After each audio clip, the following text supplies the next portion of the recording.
Hi again. Hope you guys are ready for combining like terms today. You're all going to get a copy of this combining like terms slide.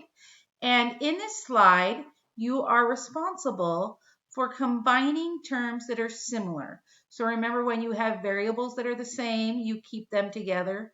And when you have constants, remember constants are just numbers, you're going to combine them. So we're going to do number 3 together just so you can see how to do it or remember how to do it.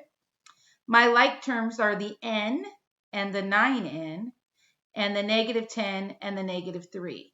So if I have one n and I add 9 more n's, I'm going to have 10 n's. If I have -10 and I add another -3 to it, I'm going to have a -13. So I'm going to go down to the bottom. I'm going to look for one that matches, and then I'm going to take that, hopefully, and you're going to drag it and put it up here. It's not working when I'm recording video, but it will when you're working on it. So what you'll do is you'll just take that 10n minus 13 and drag it to the correct box. When you're done with it, just make sure you turn it in. Hope you have fun combining terms today.